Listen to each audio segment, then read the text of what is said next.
Hello everyone. வைரலான திருமண செய்தி. இசையமைப்பாளர் அனிருத் போட்ட கூல் ட்வீட். வாங்க என்னன்னு பார்க்கலாம். தமிழ் சினிமா ரசிகர்களால் ராக் ஸ்டார் என்று அழைக்கப்படுபவர் அனிருத். 16 வயதில் 3 படத்திற்கு இசையமைத்து இசையமைப்பாளராக அறிமுகமானவர் இன்று இந்திய சினிமா கொண்டாடும் பிரபலமாக இருக்காங்க.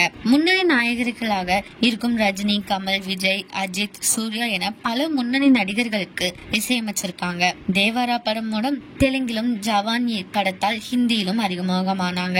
இப்போது அவர் கூலி, மதராசி, ஜனநாயகன், ஜெயிலர் 2 என பல படங்களுக்கு இசையமைத்து வராங்க. அனிருத் திருமணம் குறித்து இதுவரை நிறைய வதந்திகள் வலம் வந்திருக்கு. அப்படி சமீபத்தில் சன் பிக்சர்ஸ் மற்றும் சன் நெட்வொர்க்கின் தலைவர் கலாநிதி மாறனின் மகள் காவ்யா மாறனுடன் திருமணம் நடக்க இருப்பதாக சமூக வலைதளங்கள்ல பேசப்பட்டு இருக்கு. இது குறித்து இசையமைப்பாளர் அனிருத் தனது ட்விட்டரில் திருமணமா, வதந்திகள் பரப்புவதை நிறுத்துங்கள் என பதிவு செஞ்சிருக்காங்க.